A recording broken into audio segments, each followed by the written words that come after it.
नमस्कार, हमारा नाम है समरीन और आपने देखना शुरू कर दिया है लाइव सिटीज।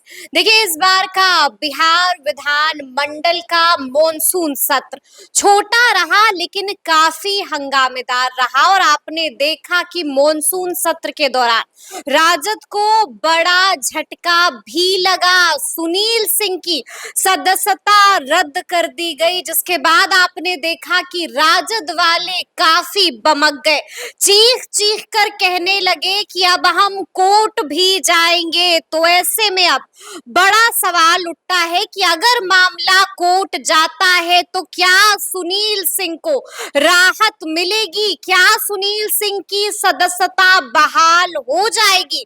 तो आज हम इसी मुद्दे पर सीधी बातचीत करेंगे पटना हाई कोर्ट के जाने माने एडवोकेट देव प्रकाश जी से। सबसे पहले बहुत शुक्रिया बातचीत के लिए। जी धन्यवाद जी। सबसे पहले तो वकील साहब, हम आपसे जानना चाहेंगे कि क्या विधान परिषद का मामला कोर्ट जा सकता है?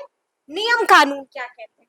देखिए, इसमें एक जजमेंट है सुप्रीम कोर्ट का जी। कि होटो होलहन केस, उसमें डॉक्ट्रिन ऑफ बायसनेस को बोला गया था। यह कहा गया था कि अगर विद्वेष की भावना से कोई एक्शन लिया गया है, वैमनस्य की भावना से कोई एक्शन लिया गया है, तो ऐसे केस में आप जा सकते हैं। नेचुरल जस्टिस का वायलेशन है। नेचुरल जस्टिस उसको कहते हैं, प्राकृतिक न्याय को, जबकि आपका सुना ना गया हो, आपको शोकॉज दिया गया और आपको बोला कि आपकी बात को ना सुनी गई हो। तीसरा कहता है अगर कोई एरर ऑफ लॉ है, किसी कानून का अगर के विरुद्ध है, तो ऐसे केस में उनके डिस्क्वालिफिकेशन को honourable supreme court, honourable high court सुन सकती है। इसलिए कि आर्टिकल 368 का सब आर्टिकल 2 जो केशवानंद भारती वाले केस में ऐड किया गया था, कहा कि जुडिशियल रिव्यू के केस में हम उसको भी देखेंगे। तो ऐसे केस में बहुत ही रेयरेस्ट देन रेयर होता है। आपको मालूम है कि महुआ मोइत्रा वाले केस में भी इथिक्स कमेटी का ही रिपोर्ट पर डिस्क्वालीफाई की गई थी और वो हाई कोर्ट गई थी और सुप्रीम कोर्ट गई थी और उनको वहाँ रिलीफ नहीं मिला था। चूँकि होता ये है कि आर्टिकल 122 में पार्लियामेंट को और आर्टिकल 212 में जो विधानमंडल हैं, उनके किसी भी प्रोसीडिंग को कोर्ट में चैलेंज नहीं किया सकता है। वहाँ स्पीकर या चेयरमैन ही फाइनल अथॉरिटी माने जाते हैं। तो संभावना छीन है, लेकिन एक कहावत है ना कि हारा वही जो लड़ा नहीं, तो लड़ना चाहिए। हारा वही जो लड़ा नहीं, तो लड़ना चाहिए। लेकिन थोड़ा सा हम समझना चाहेंगे वकील साहब, हम आपसे समझना चाहेंगे कि क्या विधान परिषद किसी की भी सदस्यता इस तरह से रद्द कर सकता है? विधान परिषद का नियम कानून क्या कहता है? क्या सदस्यता ऐसे रद्द हो सकती है? देखिए, हुआ ये था कि 23 फरवरी 2024 में, इसी साल, जी वोट ऑफ थैंक्स मुख्यमंत्री दे रहे थे और वोट ऑफ थैंक्स के दौरान ही लोग वेल में चले गए थे। उसमें जो जिनका आप जिस एमएलसी की बात कर रहे हैं, सुनील सिंह, वो भी उसमें चले गए थे और जाकर के ऐसा एलिज्ड है कि उन्होंने चीफ मिनिस्टर की मिमिक्री की। हमने न कोई टीवी देखा है, ना कोई वीडियो देखा है, क्या मिमिक्री की हमको नहीं पता, क्योंकि हम 2-4-5 साल से टीवी नहीं देखते हैं। जब से हम लोग कोर्ट में इंगेज बहुत ज़्यादा हो गए तो हम लोग टीवी देखने का मौका नहीं मिल पाता, न्यूज़पेपर केवल हम पढ़ते हैं। उसमें भी मिमिक्री के बारे में कोई हमने नहीं देखा था। कुछ सोचा था, हंगामा वेल में तो खैर बराबर होते रहता है। तो उसमें एक इथिक कोई भीष्म सहनी है जिन्होंने कंप्लेंट, इसमें होता है कि जो इथिक्स कमेटी में कोई ना कोई कंप्लेंट दायर करते हैं, कभी कभी जो एग्रीव्ड हैं वो भी दायर कर सकते हैं। इथिक्स कमेटी 4 सदस्यीय मेंबर बने थे, जिसमें शायद राम बच्चन राय चेयरमैन बने थे और उस कमेटी में ने इनको शोकॉज किया था। जो शोकॉज किया था वो कोई रूल्स है विधान परिषद की 1994 की, रूल्स की कॉपी हमारे पास नहीं है। उसमें इथिक्स कमेटी बनाने का पहले प्रिविलेज कमेटी थी, तो उसी में शायद सीएम बाल जोगी साहब जो स्पीकर थे पार्लियामेंट, उन्होंने एक इथिक्स कमेटी अलग से बनाया, जबकि दोनों कहीं न कहीं ओवरलैपिंग है। तो इथिक्स कमेटी उन्होंने बनाया था और इथिक्स कमेटी बना करके इनको शोकॉज किया गया था, इनको भी किया गया था और साथ में कारी सोहेब साहब को भी किया गया था, राजद के एमएलसी। जी, कारी सोहेब साहब शायद वहाँ जो शोकॉज किया गया उसमें उन्होंने कोऑपरेट किया था और जाके अपना जवाब, चूँकि उसमें जो आरोप लगाए जाते हैं, जो एविडेंसेस दिए जाते हैं, उसके विरुद्ध में आपको जाके वहाँ प्रस्तुत होना चाहिए और अपने आरोपों को खंडन करना चाहिए। तो वो मौका तो गंवा चुके हैं सुनील सिंह साहब, वो नहीं उसको यूटिलाइज करना चाहिए था, क्योंकि जब जिस सदन के सदस्य हैं उसके नियम और मर्यादा को जरूर पालन करना चाहिए। और एक बात और भी विषयांतरित होकर बोलना चाहेंगे हम, थोड़ा हम लोग आजकल जो लोकसभा या पार्लियामेंट में या जो विधानसभा में जो बातचीत का लहजा और स्तर होता जा रहा है, बारिंग ए फ्यू पीपुल, ऐसा होता जा रहा है जो कि एक चाय दुकान के बेंच पर जो लोग बात करता है उसका भी स्तर उससे ऊपर है। समाज को इससे क्या दिशा निर्देश जा रहा है। नंबर 2 बात हम बोलना चाहेंगे कि जब सदन का नेता अगर बोल रहे हों, मुख्यमंत्री बोल रहे हों, बुजुर्ग आदमी भी हैं, उनके तो सम्मानित व्यक्ति हैं, उनके विरुद्ध मिमिक्री करना या उनको अपशब्द कहने से क्या हो जाएगा। हमको यह बताइए, किसी बात को आप जनता के नुमाइंदे आप भी हैं, जनता के नुमाइंदे वो भी हैं, जनता की बातों सदन के पटल पर आप रखते हैं। तो पहले तो पार्लियामेंट्री लैंग्वेज लोग बोलता था कि पार्लियामेंट्री लैंग्वेज संसदीय भाषा और संसदीय भाषा, संसदीय भाषा कहाँ चली गई। टेबल कुछ उलटते हैं, माइक फेंकते हैं, या इस ढंग की जो बातें हो रही है, तो समाज में इससे क्या संदेश जा रहा है, किसके लिए। अब जनता ने कहीं कहा है कि आपको मिमिक्री करने के लिए वहां जा करके। तो देखिए, मैं जब टीवी देखा करता था तो माननीय मुख्यमंत्री साहब जब बोला करते थे तो बड़ा सारगर्भित और किसी पर कोई ढंग का बहुत कटाक्ष भी, तो व्यंग्यात्मक कटाक्ष लोग कर सकते हैं, लेकिन कटाक्ष भी करते थे, बहुत ही नपातुला भाषा में बोला करते थे। इधर की बात मैंने नहीं देखा टीवी में कहाँ क्या बोलते हैं, कुछ हमने वो न्यूज़पेपर में सब आता नहीं।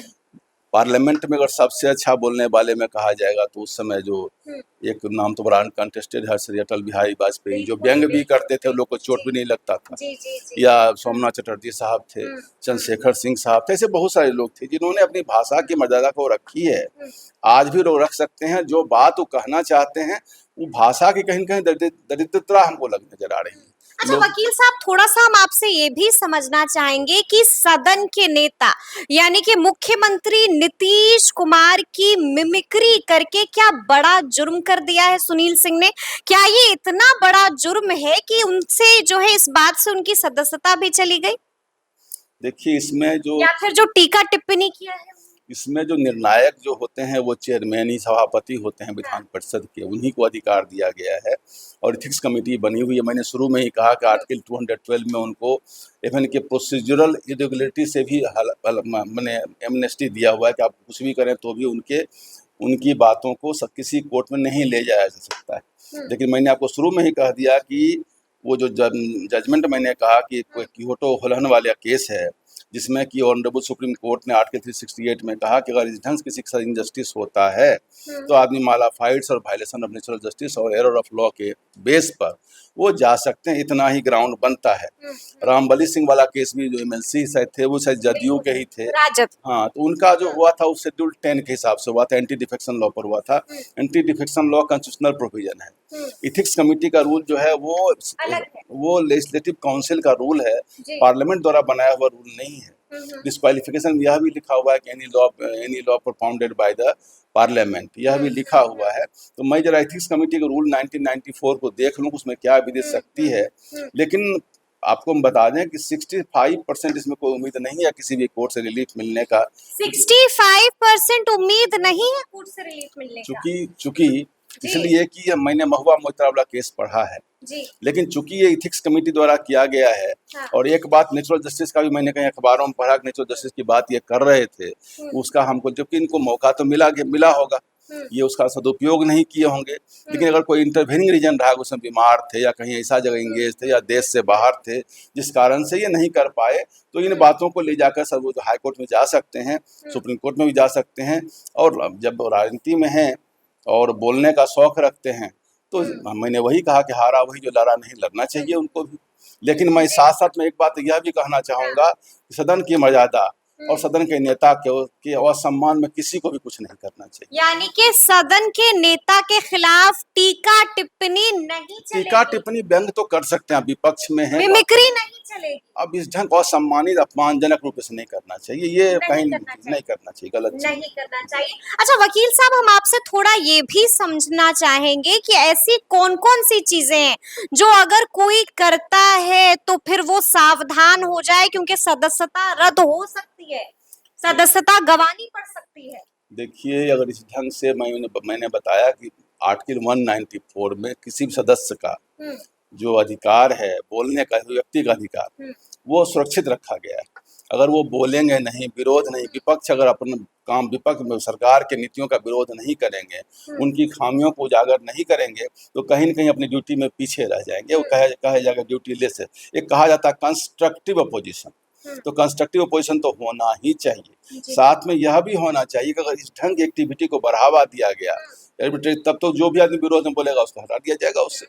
तो एक बार कोर्ट में जाए, कोर्ट भी इस बात को देखे, वहाँ से फिल्ट्रेट हो जाए कि रियली वो दोषी है कि नहीं दोषी है। क्योंकि अभी तो एक तरफा ऑर्डर है कि चेयरमैन ने वहाँ पर जाके एक्शन ले लिया।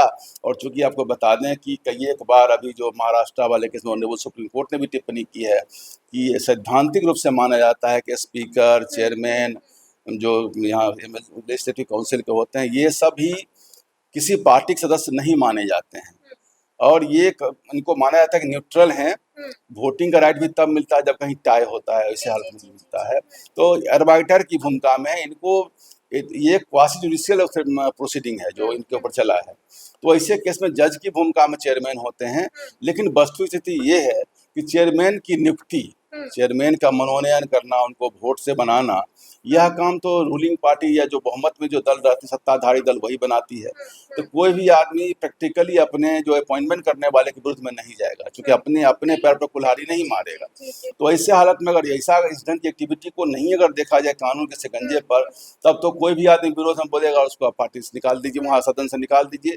इस एक्टिविटी को एक बार देखना चाहिए ढंग से, क्योंकि कई एक बार बहुत सारे स्पीकर्स का और बहुत सारे गवर्नर्स का भी अभी एक्शन सुप्रीम कोर्ट में जा रहा है कि वो निष्पक्ष नहीं है, इम्पार्शियल नहीं है। तो कहीं कहीं कॉन्स्टिट्यूशनल मैकेनिज्म और जो मैंडेट है कॉन्स्टिट्यूशन का, वो कहीं कहीं बाधित उससे भी होता है। लेकिन साथ साथ हम यह भी कहेंगे, अगर मिमिक्री है, अपमानजनक बात है और सच है, सही है, तो सदन चलाने के लिए सिस्टम तो बनाना पड़ेगा ना। वहाँ इसमें तो 150 मेंबर होंगे, बाकी जगह कहीं 240 से 43 मेंबर हैं और पार्लियामेंट में 5 से 43 नंबर हैं।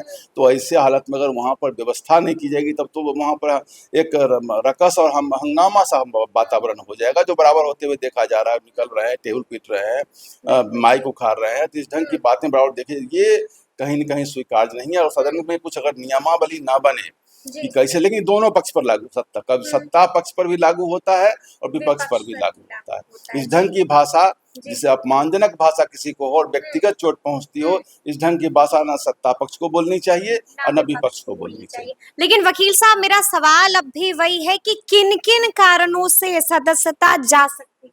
देखिए, उसमें तो बड़ा स्पष्ट लिखा हुआ है, कारण तो बड़ा क्लियर कट है कि आदमी क्या नाम है वो, कोई किसी लाभ के पद पर ना हो, विदेश का सिटीजनशिप नहीं हो, मेंटली अनसाउंड हो, ऐसा जा सकती है, या खुद ही नागरिकता अपनी छोड़ दिया हो, या किसी पार्लियामेंट द्वारा बने हुए किसी कानून के द्वारा वो अयोग्य घोषित किया गया हो।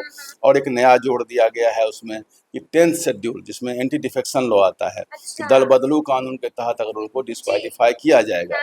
लेकिन इथिक्स कमेटी में डिसिप्लिनरी कमेटी को भी जो बनाया गया है, इसके तहत भी सस्पेंशन होता है, डिसमिसल भी होता है। और महुआ मोइत्रा वाला केस तो अपने हाल में देखा ही है, और बहुत सारे संजय सिंह वाला केस था, बहुत सारे लोगों का भी हुआ था हाल में। लेकिन एक बार तो ऐसा भी हुआ था कि कोई शायद वो अभी जो नया क्रिमिनल लॉ है, वो 123 या 140 लोग डिस्क्वालीफाई हो गए, उसके बाद भी पास हुआ था। 140 लोग पार्लियामेंट में इस ढंग की एक्टिविटी भी हो रही है। तो ठीक है, लेकिन दोनों पक्षों को देखना पड़ेगा। उनका भी जो व्यवहार था, कहीं ऐसा नहीं अनरूली बिहेवियर था। अब वहाँ अनरूली बिहेवियर होगा, सदन चलाने के तो उनको शक्ति दी गई है वहाँ के स्पीकर को, तो दोनों पक्षों को देखना पड़ेगा। और हमने इनका रूल्स नहीं देखा है, 1994 क्या रूल्स है, इथिक्स कमेटी को क्या शक्ति दी गई है, और क्या उसको प्रेसिडेंट से मंजूरी मिली है कि नहीं मिली है। अच्छा, हम थोड़ा सा आपसे ये भी समझना चाहेंगे, अभी आपने जिक्र कर दिया शेड्यूल 10 का, कि शेड्यूल 10 का एंटी डिफेक्शन लॉ क्या कहता है? ये तो एंटी डिफेक्शन लॉ है कि अगर कोई आदमी अपना काम सत्ताधारी पद जहाँ से इलेक्शन जीत के आए हैं, वहाँ से अब 2/3 अब हो गया, पहले 1/3 था, उसमें अगर वो निकल जाते हैं तो उनका सदस्यता अपने आप खत्म हो जाएगा। तो ऐसे केस में स्पीकर ही फाइनल अथॉरिटी या चेयरमैन ही फाइनल अथॉरिटी होते हैं। लेकिन यह भी कहा गया कि अगर मर्जर होती है पार्टी की 2/3 का, यानी कि हमें याद आ गए वकील साहब नीलम देवी, याद आ गए चेतन आनंद, याद आ गए प्रहलाद यादव, फहरिस्त लंबी है। आपने भी देखा होगा क्या कुछ खेल हुआ था बीते दिनों। हाँ, तो ये लेकिन ये विषयांतरित है, ये इस केस जी। में लागू नहीं है, इसमें एंटी डिफेक्शन लॉ लागू नहीं है। हाँ, हाँ। इसमें वही एक जो जस्टिस कोल्हन वो कियोटो कोल्हन वाला जो केस है, उसका थोड़ा रेलिवेंस बन रहा है कि mala fides, violation of principles of natural justice and error of law, ये तीनों पॉइंट एक हाई कोर्ट में जाकर उठा सकते हैं अगर उनके पास इसमें है। लेकिन ये इन बातों पर देखना पड़ेगा कि उनका जो अपमानजनक टिप्पणी है और इथिक्स कमेटी का जो पावर है, इन बातों को भी देखना पड़ेगा क्या है नहीं है। लेकिन साथ में साथ अगर उनको लग रहा है कि इनजस्टिस हुआ है, उनको जाना चाहिए कॉन्स्टिट्यूशनल कोर्ट में। चलिए एक आखिरी सवाल है, आपको क्या लगता है अगर कोर्ट जाते हैं सुनील सिंह तो राहत मिलेगी, सदस्यता बहाल होगी वकील साहब? कोर्ट तो इस बात को तो तय कर देगी ना कि किन हालतों में डिस्क्वालीफाई हो सकते हैं, किन डिस्क्वालीफाई नहीं हो सकते। भले वो आर्टिकल 212 में उनको पूरा ऑथोरिटी और एब्सोल्यूट ऑथोरिटी मिला हुआ है कि आप अपना एक्शन ले सकते हैं, उसमें किसी कोर्ट का कोई दायरा नहीं बनता है। लेकिन साथ में मैंने कहा कि आर्टिकल 368 सब आर्टिकल 2 में ऑनरेबल सुप्रीम कोर्ट ने कहा कि हमने कॉन्स्टिट्यूशनल कोर्ट को पावर है, वो रिव्यू कर सकते, जुडिशियल रिव्यू का पावर है, कॉन्स्टिट्यूशनल पावर है। चलिए तो अब देखना होगा कि आगे आगे इस मामले में क्या कुछ होता है। तो फिर ये पूरी बातचीत आपको कैसी लगी है कमेंट करके हमें जरूर बताइएगा। तो ऐसे तमाम अपडेट्स के लिए ऐसे ही हमारे साथ बने रहिएगा और देखते रहिएगा लाइव सिटीज। बहुत शुक्रिया।